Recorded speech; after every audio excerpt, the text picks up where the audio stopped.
Welcome back to Season 3. I'm your host, Michelle Beatty, Professional Development Strategist. The conversation continues with returning guest, financial educator, Dalan Vanterpool.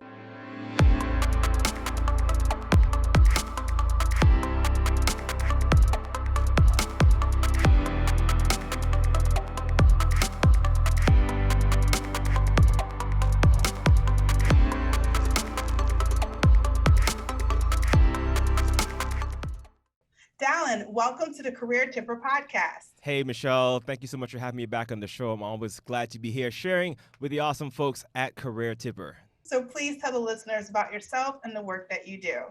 Sure, absolutely. So I wear a couple of different hats, not surprising as most folks, just like you, doing different things. So during the daytime, I work as an investment banker with a private bank here in Panama City, Panama. And I spend a lot of time focusing right now on mutual funds and other types of funds, private equity, that kind of thing, but always trying to help high net worth clients manage their money, try to help them not lose it and grow it at the same time. So that's the kind of thing I'm doing during the daytime, learning those lessons from high net worth clients who are doing different things. And then by nighttime, I'm working as a podcaster, just like you, over on the Careers and the Cash Flow podcast. And all that feeds into my wider goal here, working as a financial educator, distilling all the lessons and all the things that I'm picking up from my day job and other clients and that kind of stuff, distilling all the information down and trying to get it to the people that need it most. And during this episode, you're going to share financial wellness, about how we should look at our employer basically as being no boss, only clients in your new book, which is awesome. Congratulations. Thank you. So would you share with us the mindset behind no boss, only clients? Yeah, absolutely. So the impetus behind no boss only clients is this. I realized that after a while that a lot of us have this traditional concept of where you have your boss and then you're the employee.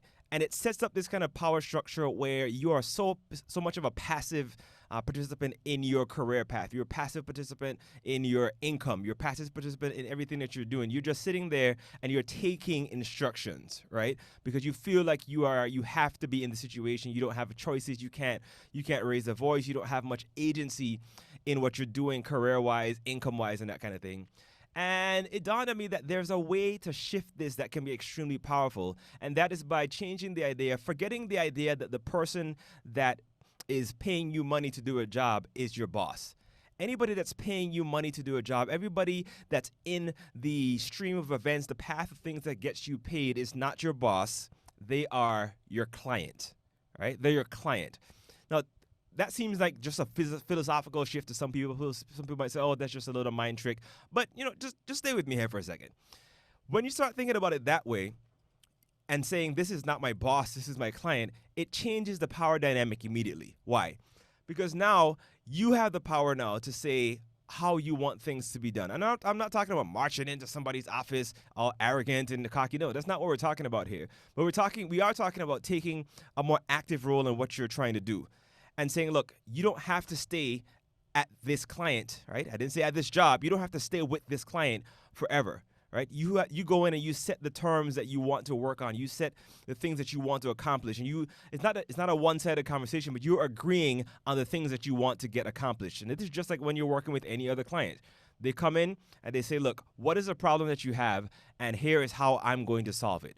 So you're getting paid not based on showing up, but you want to start getting paid here based on the value that you can provide. You want to start getting paid based on the problem that you are able to solve, or the problems that you're able to solve. And that does some things, obviously, on the quote-unquote boss side or the client side, because now they have to think, this person isn't stuck here. They could get rid of me and try to work with some other clients. But it also puts pressure on you, the quote-unquote, the former employee, right?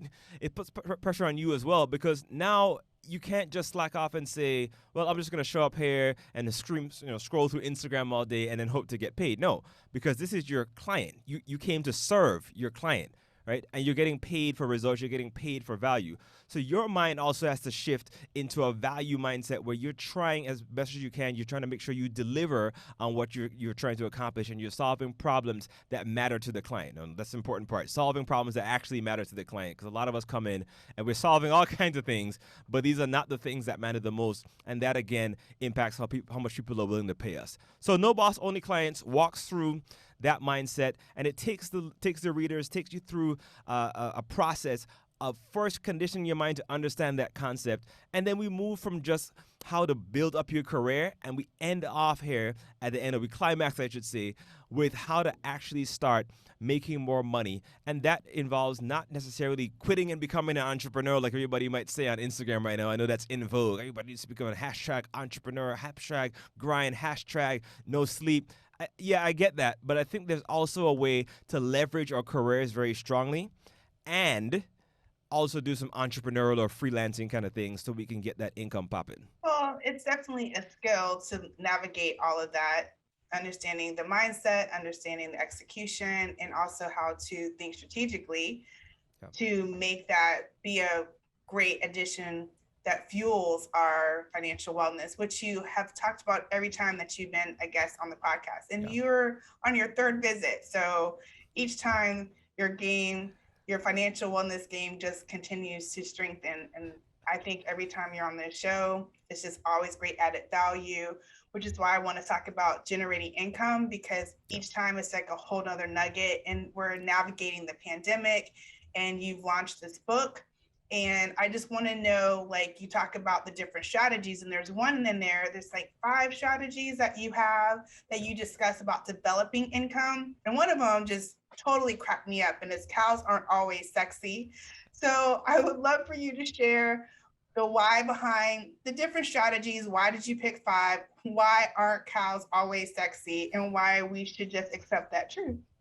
Absolutely. So that one makes me laugh sometimes when I read it or when people ask questions about it. So you're not the only one that's had a good chuckle there on that one. So the all cows aren't sexy bit comes from, your listeners might be familiar with the old Boston Consulting Group growth matrix, where they have the four quadrants, and you throw different businesses or you throw different parts of a business into those 4 quadrants. One of them might be a star. So this is something that's really flashy. It's doing big things. It looks good on the social media. It's the rock star of your portfolio. Something else might be the dog in the group, where it's just burning a lot of cash. It's not doing what it needs to do. It's in there, but it's kind of run its course. It might be soon time to put it away. Then you have some things which are question marks, of course, where you're not sure how to make it happen. You're not sure what it's doing in the portfolio. And then in that growth matrix, you also have a section where they call the cow, the cash cow. You might have heard that expression before. And this is the business that is not necessarily the most sexy, or the part of the business that's not necessarily the most sexy, but a lot of times it's the part that's generating the most money, or it's the part that's the most stable. It's the part that's least volatile or least susceptible to changes in the market or changes to things. Now, building off of that, the issue we have here is that a lot of us get into thinking that our cash cow, right, or cow that we're going to build right now, the business we're going to launch, we think that it needs to be sexy. But when I look at my clients, and I draw a lot of experience from not just serving clients, but studying these folks like books, like taking notes and really trying to have conversations with them, not just about the transaction we're trying to complete, but about their wider business structure and how they got wealthy, and more importantly, how they stay wealthy, right? Notice I'm not saying rich. I'm talking about wealthy here, slight distinction. So I started talking with them, and I realized a lot of them, they're not necessarily only doing businesses that seem flashy. The businesses that they're doing that make money, they wouldn't look cool on Instagram. I mean, if they posted their bank account number, it would look cool. But the stuff they're doing is not necessarily flashy and cool and sexy. But we got to realize that we can start businesses and start building wealth with a part of, this is not the only thing that you have in your portfolio, but be aware that you can have a part of it that's not flashy, but it actually is making a significant amount of money. I heard the story once of a gentleman who had a business, and I'll paraphrase it here. He makes nuts and bolts and sprockets and that kind of stuff, kind of a Jetson situation for you 80s babies. See, he makes nuts and bolts, but it's a specific kind of nut and bolts that gets used very much in some specialized industries, so the airline industry, specialized machinery. And the guy is doing extremely well. And somebody said to him, man, like, that has to be so boring. How do you wake up every day and become super passionate and excited about making nuts and bolts? And the guy responded, I'm not. He said, it's nuts and bolts, man. Like, it's not something super sexy and cool. But if you saw the amount of money I'm making, that is very sexy and cool. The things I can do with the money from this quote unquote boring cash cow are very sexy and cool. So, as I tell people, when you start thinking about, when you're brainstorming your ideas for the things you want to do, don't get drawn into the idea that you need to launch the next Instagram, the next Facebook. You need to be, building a rocket to go to the moon, or doing something. You need to build the next electric car. No, there's a lot of things that you can do to make money that don't seem as cool to your friends. So think about cash flow, right? Think about profit, not how are you going to explain this to your friends. I mean, simple things that we do all day, people don't realize that you can monetize these things. How do I know you can monetize the things that you all do all day? Because somebody's paying you to do these things all day. And I'm not even talking yet, I haven't even jumped into like your real specialized skills. I'm talking about sending email. I'm talking about reading. How many of us wish we had somebody that we could just have to proofread a document really quick? Or some content creator out there who needs someone to help. I gave someone this example. I said, look, you know how many content creators out there, if you have someone that you see, some friend of yours that you see is trying to build an online brand as a thought leader or whatever it is, hey, look, offer to tag along with them to their events, offer to tag along with them to do different things. Maybe they can't afford a big fancy $1,000 photographer, but you could take your smartphone, if it takes good pictures, you have a iPhone or a Samsung or whatever your phones are, tag along with them and start documenting the behind the scenes of their process for them so they can have content to use on social media in different places. You can get paid. See all your friends with their horrible LinkedIn pictures. Hey, look, man, go to a stationery store or a fabric store, get you a nice little backdrop, get you one light off of Amazon for $10 to $30 from New or one of these brands. Take your smartphone and start making some money fixing these headshots. I got a good friend of mine named Alton Bertie, Berkeley School of Music grad, all this stuff, awesome musician, producer. The guy has now transformed himself into like a drone photographer. He did some real estate photography for my house recently. Is the guy a professional photographer? Nope. But he had an iPhone sitting around in his pocket, and he monetized the heck out of it. Awesome. So yeah, all cows don't gotta be sexy. When generating income for ourselves, the ability to tell a story is vital.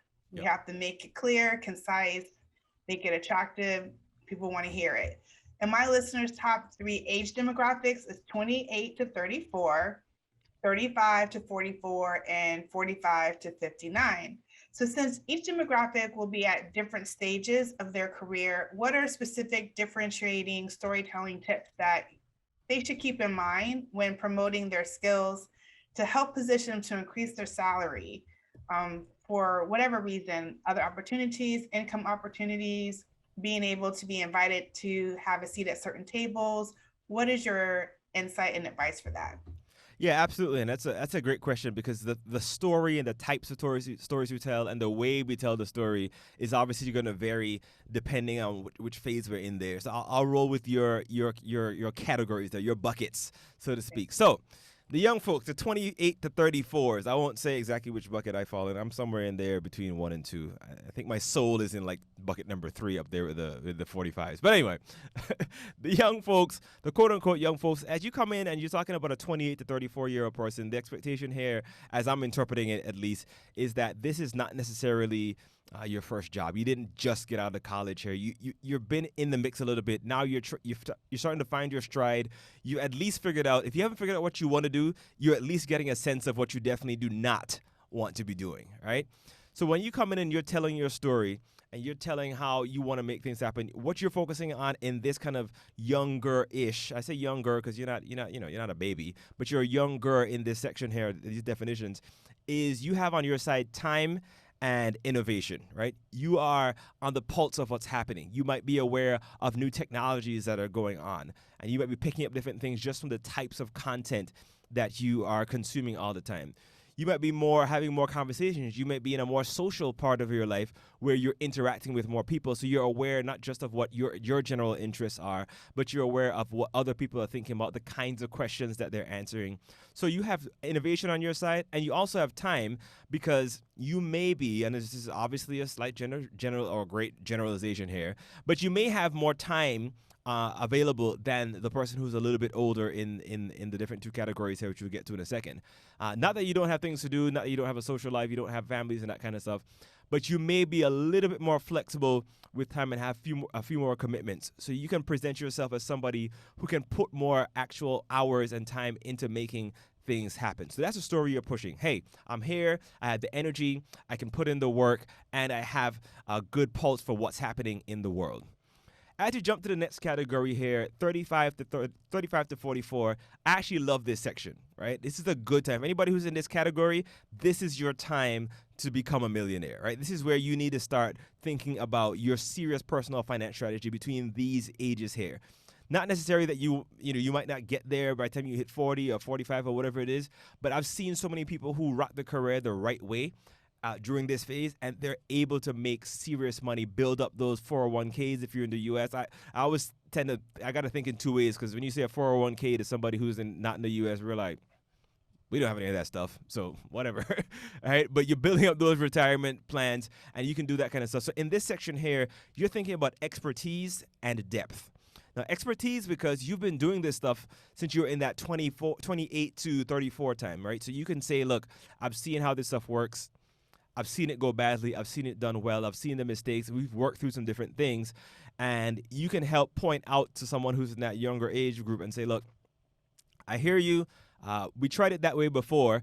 I'm not saying we shouldn't try it again, but let's work together and try to understand like where things went wrong before, so that now we can start improving on this. Let's bring your innovation, let's bring your energy, let's bring your ideas into me, helping to avoid us repeating some of the same mistakes we did before. So you have your expertise and your depth at this point. Now, when you get to the third category, I almost said last category. I don't want to say last category. You're not. It's not your last time. But in the third category here, your 45 to 59s, what you have is the ability to demonstrate range, right? You have the ability to demonstrate range, and you also have the ability to see trends. I was speaking with a gentleman named Dr. Vince Molinaro one time. He was presenting at a conference here. He worked at one of the top human capital firms here in the city. They're all over the world, but they have a branch here in the city. And he was talking a lot about leadership.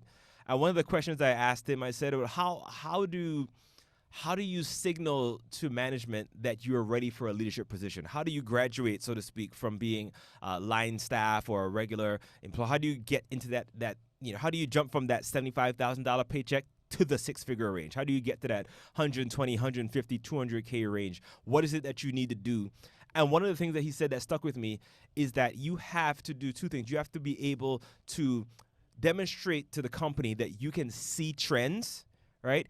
And you also have to be able to demonstrate that you can do your technical job, right? But you can actually also see the industry, right? You can see your company, you can see your role, you can see what's on your desk, but you can also see what's happening in the wider industry, so you can start taking advantage of different things that are happening. So in this 45 to 59 area, you have the benefit of having gone through that time of innovation section. You have the benefit of gone through the expertise and depth section. What you have now is the ability to bring those two things together and have that range to see trends. You've already seen when this was the hot new thing and then it faded after 2 years. You've already seen when people thought this was the perfect idea and it became successful. You've already seen when the company had a great idea, or you guys had a great idea, but you didn't act fast enough. You've seen what the pros and cons of being the first mover versus lagging back a little bit, Apple style, letting somebody else do it and then copy it and do it a little bit better. You've seen all those things, so you can serve as a guiding light to those folks who are coming on the younger end, not just telling them how to do things, but showing them how they need to present these things to the different decision makers to actually get them done. If you want a quick way and an easy way to avoid the ageism and really show that you still have value, especially in industries that tend to get branded as ageist kind of things, like technology areas, if you can show where you're able to help those younger folks know how to frame, present, and communicate those ideas to the real decision makers who may be a lot older than them, then you can start showing that range and showing some real value. So those are my three things there. Young folks, time and innovation. In the middle section there, expertise and depth. And then the older folks here, you got to demonstrate that range and show that you can see the trends. Thank you, Dalan. Now for the 9-to-5ers, because some are in a re-strategy mode about their next career move for various reasons, would you please share insight on salary negotiation versus income augmentation, along with understanding the money line, because I perceive that they intertwine quite a bit. And I think that historically, I've known you to give great food for thought. And I would like for now more than ever, I think people might be really trying to understand how to get close to the money line. So I would Yeah. love for you to share some insight on that. Absolutely. So a year or two ago, I wrote a blog post that got a lot of attention from a couple of different people, and it was called "The Money Line." It's a two-part blog post, and this made it into the book here in a different format, slightly more detailed in the book. But the money line, I'll start there, and then we jump backwards here to our savvy negotiation and income augmentation.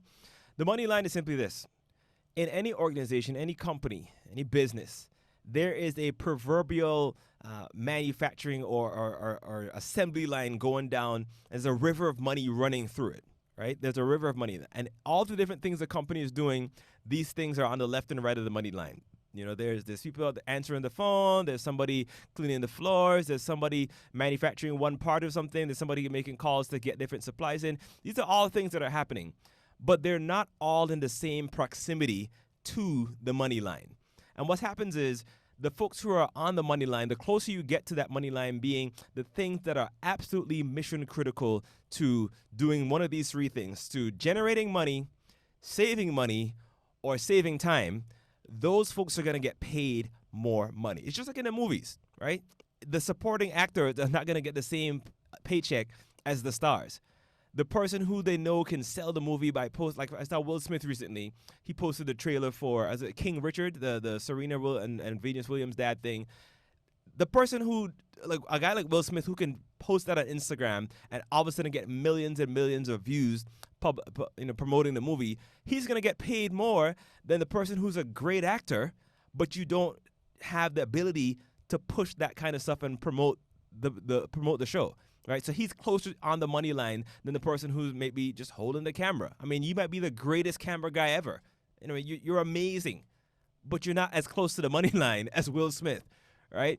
So we got to start thinking about companies that way and realizing that we can't spend all of our time being frustrated about how much we're getting paid and not also think about, wait a minute, like, is the job I'm doing even really worth as much as I say that I want? And I'm talking about the job. This is not about your personal worth here.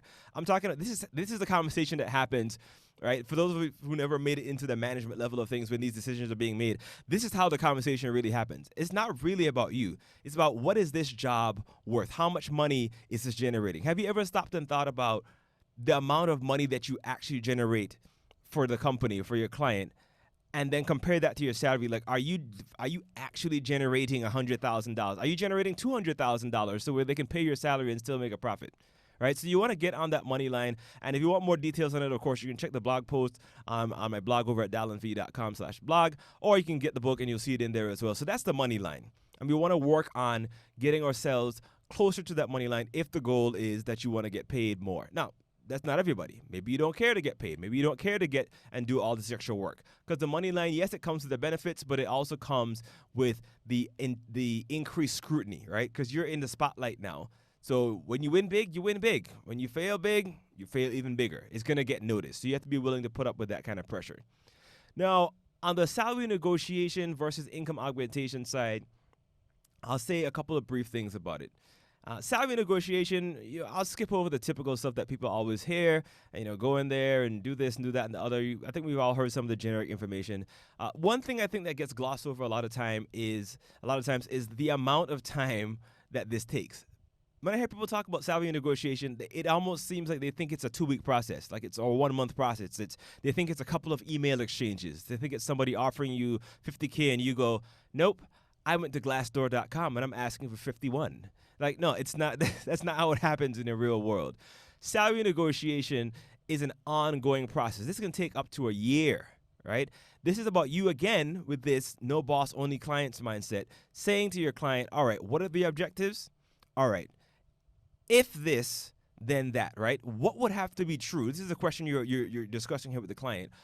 What would have to be true for me to get paid $100,000? What would have to be true for you to pay me $250,000? What are the things that need to happen? What are the problems that needs to get solved? What are the income targets that need to get hit? And then also, what are the resources that you're prepared to make available for me to get these things done? That's an important part, because a lot of people sign up and say they don't realize they're being set up to fail. All right, go make it happen.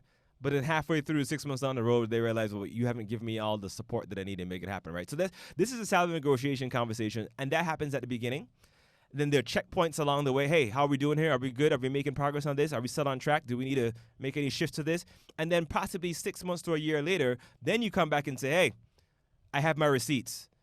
This is what you said needed to be true. It's true now. Show me the money. This is how salary negotiation actually happens, assuming you're talking about, we're not talking about getting a $1.50 per hour range. I'm talking about big numbers here. You want a $20,000, $30,000, $50,000, $100,000 raise. This is how it happens in the real corporate world. You plan for what you agree with your client on what needs to get done, then you do it and you bring your receipts, and then you get paid. So that's the salary negotiation side of it. And there's more tips on that in the book, of course. But on the income augmentation side, this is where I have to confess that I've spent the lion's share of my time. I don't know if it's a pride thing, Michelle, but I just have issues feeling like I'm begging for someone to value what I'm doing, or to, not just value, for someone to dollar value what I'm doing. I told my wife, like, I actually hate requesting vacation. Like, it eats at my soul. I hate the concept that I'm actually asking someone permission to live life. It bothers me, right? So a lot of times for me, I would run the numbers, and instead of spending as much time on the salary negotiation side, I spend it on the income augmentation side. Somebody says, what is income augmentation? I'm doing it like a preacher, where you ask the question and then you say it right after. What is income augmentation? Well, I'm glad you asked. I'll tell you what it is. So income augmentation has to do now with you saying, look, I have my base salary, the base salary from your main client. But then you're saying, look, what are other things I can do outside that 9 to 5? And of course, we're using 9 to 5 here to generic term. You're 9 to whatever. Outside your main job, what are other things you can do to start generating income? And I think what scares a lot of people sometimes is that they think they have to make this sudden jump into becoming an entrepreneur. I think the other funny thing is that a lot of people think they're actually entrepreneurs, but they're really just glorified freelancers. More on that in the book. All right. But there's a middle ground here that you can ease your way into, where they're not mutually exclusive. You can keep your job and you can start doing freelance-ish kind of things. I'll give you an example. At one point, when I was heavily into music, I was making more freelancing doing music at nights than I was making from my actual day job, right? So I didn't bother asking for a salary to get paid more, to spend more time in an office doing something that I didn't really love. I said, okay, we'll do this little 9 to 5 thing. So we got that little steady income coming in. But at night, we're about to transform. We're about to put on that red cape, the S on the chest. We're going out to a private yacht in the middle of the ocean, and we're going to rock out and play music on a private island for billionaire clients, and we're going to get paid. And I realized after a while that, wait, if I'm doing this 4 nights, if I did this 4 nights a month, I match my actual day job salary that takes 30 days. And that's where you start thinking about income augmentation. And there are other things that I talk about in the book as well in terms of non-cash compensation, things that folks don't think about. So, for example, if you just wrote a book and you're a speaker, or the different things that you want to do, maybe an extra 2 or 3 vacation days is worth more to you than an extra $500 a month. Because with those extra vacation days, you could go out and get paid $1,000, $2,500, $5,000, whatever it is, to start to do your speaking jobs, versus saying, I want extra $500 a month. Maybe you know to start talking about getting stock options in the company, right? And start getting some equity in the company versus just trying to get paid. Now, this is where high-level executives play. This is why you see when they get fired or whatever it is, sorry, my options are already vested, so you can fire me if you want to, but I'm exercising that right now, and I want to buy that stock that's on sale for $500. I'll buy that, thank you very much, at $100. Why? Because I was smart. And I listened to Michelle and Dalan here on Career Tipper, and I got those stock options. So those are the kind of things we're talking about when we talk about income augmentation. And there's a lot more stuff about that inside No Boss Only Clients. Dalan, will you go back when you talked about for the 9 to 5ers and corporate, and you say they bring their receipts? Will you share what those receipts look like? Absolutely. And one of the portions that really, I think, put me onto this and illuminated it was a young lady by the name of Jamila Abson. Jamila Abson is she's an old friend of mine. She worked with me back when I was working at Ernst& Young, now EY, back in the day. Started out as an auditor, and she was obviously several years ahead of me, but I always looked up to her as this like amazing professional, super sharp, super smart, always dressed well, always knew her stuff, well respected. And she eventually now went and became one of the youngest partners, if not the youngest partner, a few years ago, to join the partnership at the firm in their New York office. I think she moved to a different place, but she was on my podcast a couple of years ago. If you go to the podcast and look her up, I think you should definitely listen to the episode if you haven't listened to anything else. And she talked about how she was able to make that climb so quickly and how she encourages and coaches other people to do it. And she said, you got to bring the receipts. And she talked about this where we get in a habit of working really hard, but we don't document, right? We don't document the things that we've accomplished. So, for example, easy one, low-lying fruit, getting feedback when you do something very well, right? You can do something very well and somebody says, hey, good job, man. I'll say, hey, I just want to get some feedback on that to make sure. I'm talking about receipts here. Like, get them to put it in an email. If anything you think I could do better, could you just drop me a couple of points on things that went well and things that didn't go well? Person might not have time to do an email. Hey, can we talk real quick? All right, great. You have that conversation. Don't stop there. You have that quick 5-minute conversation with the feedback. You send them an email. Say, hey, just so I'm clear what we talked about, these are the things I need to work on. These are the things that went extremely well according to your account of what happened. Thanks so much for taking the time. Boom. Receipt, right? And also, like I said before, you're playing the what would have to be true conversation. So you want to be able to walk into a meeting not just saying that you want more money or you want whatever to happen. You want to be able to say, here is the issue you said we had. Here is how I contributed to solving that. Right? In the book, we give an example of how you actually put this together. You say, look, especially if you're writing it in a resume or you're having a conversation about getting a new client or whatever it is, you got to be able to you got to be able to have the conversation in terms of when I came, we were at X. This is the metric. We were at X. By doing A, B, and C, I moved the needle to here. This is the sentence structure you got to get in the habit of having. Right? And it's not just because you want to toot your own horn, but a lot of times, this is the insider secret here. A lot of times the person that you're talking to, they're not the final decision maker. Your boss, it's very common that, your boss or your main client, the person you're talking to, your contact at the company, they may not feel like letting you know that they don't have the final say. Right? They have to go and now convince a board or some other group of persons to pull the money from different budgets to make your money happen. So what you want to do is give them the ammunition, give them easy things to show, put the words in their mouth that sound good to boards and decision makers. Hey, when Michelle came in, our turnover was at X%, but she did A, B, and C. Wait, let me check the cue card that she gave me. Yeah, she did A, B, and C, and now we're here. You got to give them the cheat sheet that they need to justify in their minds and to other people making the things happen that you want to see happen. So that's what I'm talking about when I say bring the receipts. But do you classify that person as your sponsor? It depends. So you got sponsors and then you have mentors, right? So sponsors in this case, and this is a category, this is a classification we make in the book as well, talking about peers, the persons who you know and they're on your level. Then you have the mentors, the person you go to for advice every now and then. And then the sponsors are folks who you may not actually know, but they just need to be, maybe you met them once or twice, but they need to be more familiar with your work than they are familiar with you. They don't need to be your BFF, right? But this person needs to have heard of your work. When your name pops up in a meeting, they need to be like, hey, yes, this is not the first. I've been hearing good things about this person, and I'm willing to go to bat for this person. Maybe, again, it is someone that you've built somewhat of a relationship with, and you can say, hey, long term, this is what I'm trying to accomplish. If it ever comes down to a decision, I really appreciate your support and giving me the opportunity to show my stuff.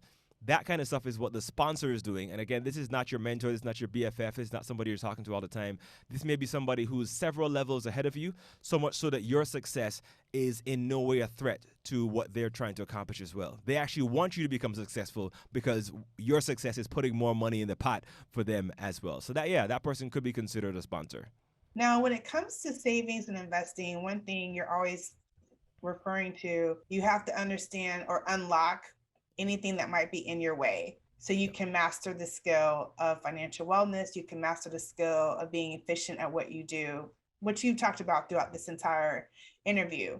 But in your book, No Boss, Only Clients, you ask the reader 20 questions that challenge their approach to money, that helps them confirm a very solid baseline that can clarify their perspective about savings and investments.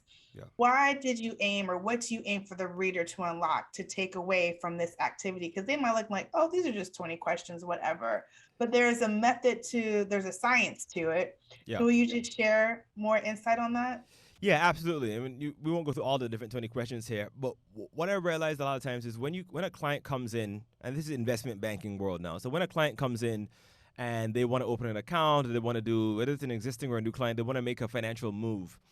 If you have a good advisor who's working with you, before they jump in and just start throwing ideas at you, we usually step back and we ask a couple of different questions, especially if it's someone we don't know.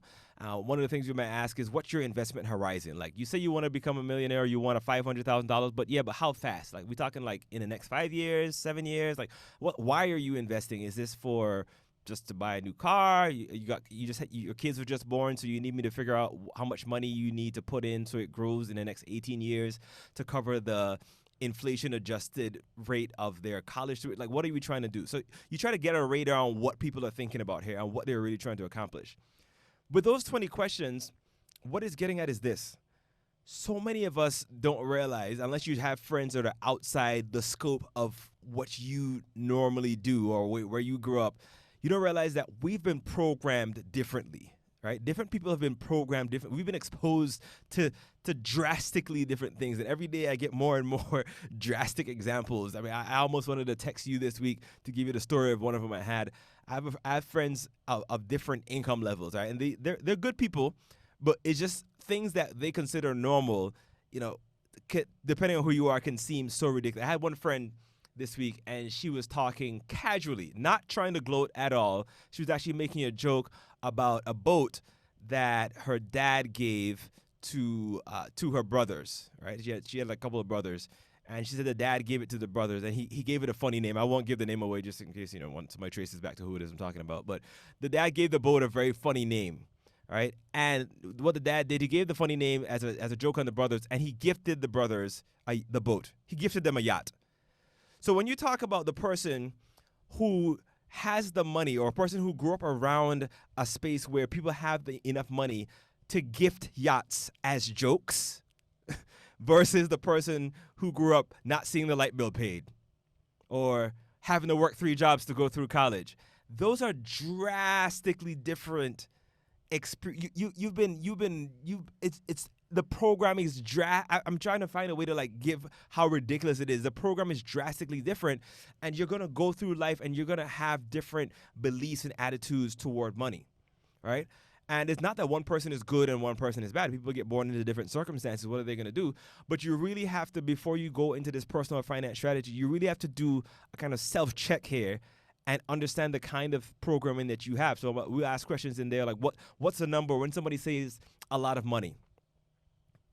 So I just said to them, well, what do you call a lot of money? Like, I'll start calling numbers. And this is one of the exercises we do in the questions that you talk about in the book. I said, okay, stop me when it sounds like a lot. 10,000, 100,000, 1 million, 100 million. Like, what's the number? What number of zeros makes your butt clench a little bit, makes you makes you start to sweat? Like, what's the biggest check you've ever actually written?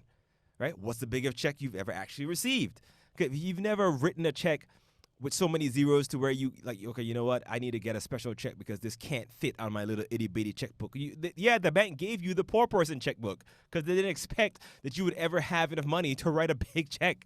Like, people, so you got to really understand those things and understand the programming that you have. But even more importantly, you have to understand that you can change this programming by exposing yourself to new information, right? You can change that programming, but first you have to recognize what it is, because that's going to impact your risk appetite for investments, your risk appetite for earning wealth, and it also affects your appetite for taking on different opportunities. What do you think you actually deserve? Because the folks out there who are making it happen and having these plush lives and doing all this stuff, they fully believe that they're deserving of these nice things. They don't feel guilty. People think that these folks are going around here feeling bad that they're folks who have less than that. No, they're not. Trust me. I'm not saying they're bad people, but trust me, they're not going to sleep. They're not staying up at night worrying about you. You might be worrying about them, saying, "Oh, they're doing this and that, the other, they're driving that." They're not worried about you, right? So you got to get some of that gumption in you and says, "Yes, I am worthy of having these nice things, not just for having nice things' sake, but I'm worthy of having enough capital to where I can unleash that capital in my community to do good things. I don't only have to be getting a scholarship. I can be starting a scholarship fund. I don't only have to be trying to do what do they call the thing now? A blessing circle? Is that the thing? That's the new thing they're talking about. You come together with some friends and you're doing some money. I don't only need to be doing that. I could be starting my own venture capital firm. I could be the next angel investor in some young person or some young business that I saw out there. I could be Nas buying into things like Robinhood and that kind of stuff on the ground floor so that I could be making, 100 times X return in a couple years down the road. So you got to really get into that. But it starts with understanding your programming and understanding that you have the power to change it. And that is a skill. Indeed.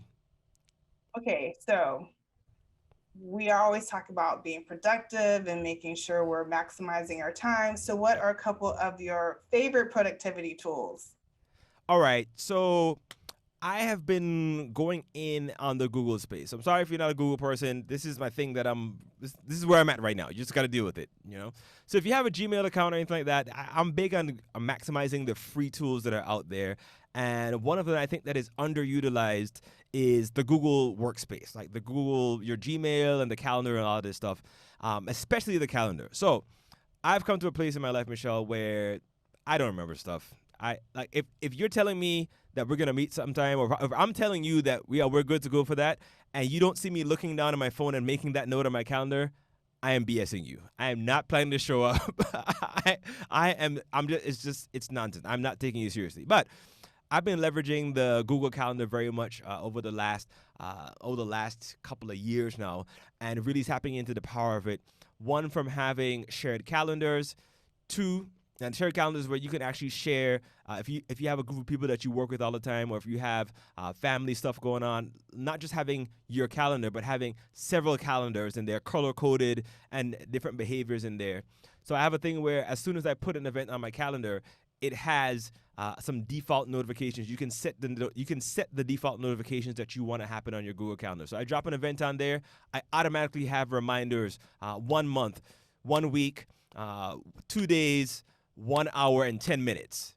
Those automatically are in there, so I don't miss what's going on. So on Saturday at 2 p.m., I know exactly what I'm going to be doing the following Saturday at 2 p.m. I'm like, oh, yeah, because next week I got that. Good. I'm keeping that on the radar so I can know what's going on.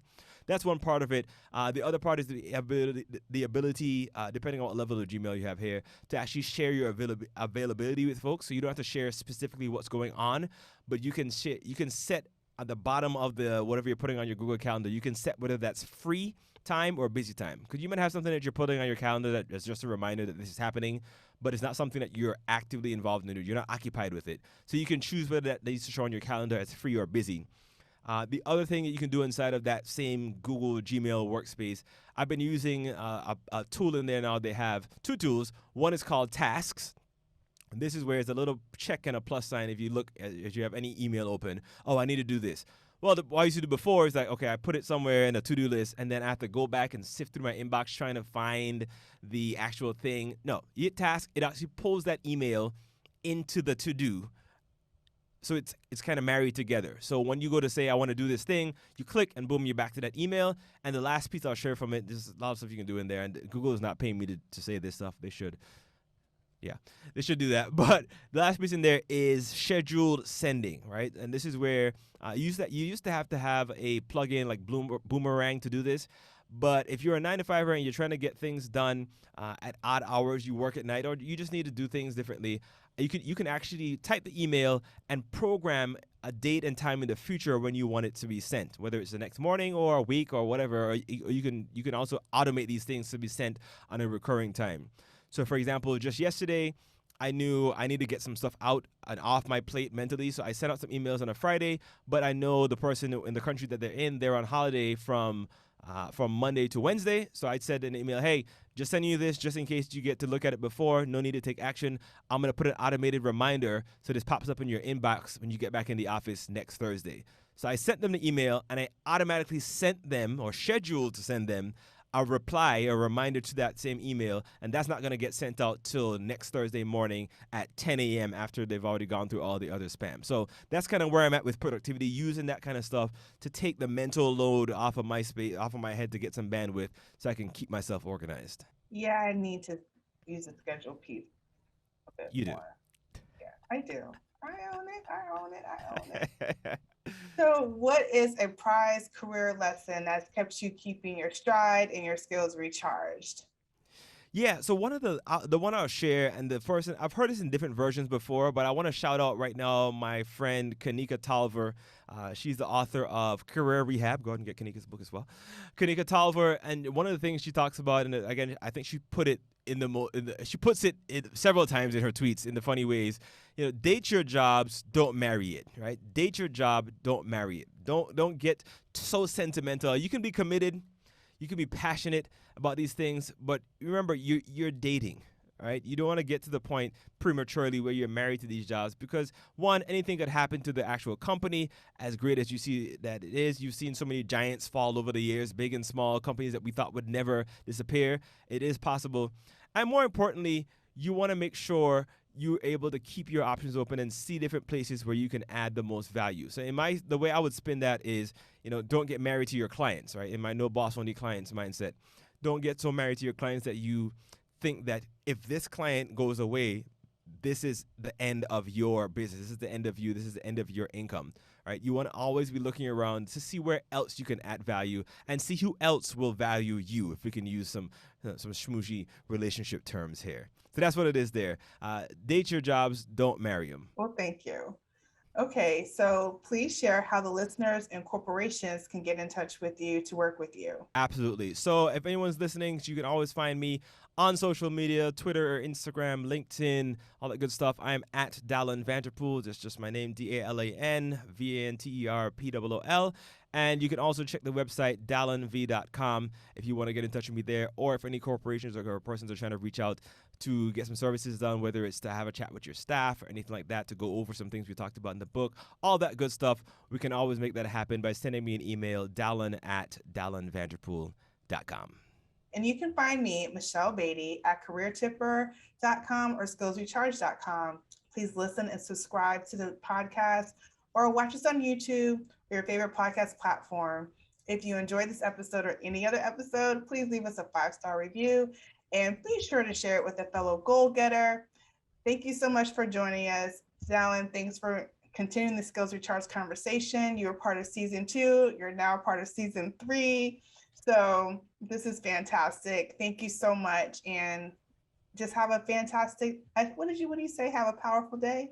Have a powerful day. That is the official Dalan Vanterpool tagline. So you, Michelle, Career Tipper family, have a powerful day. Yes, listeners, have a powerful day. Thank you.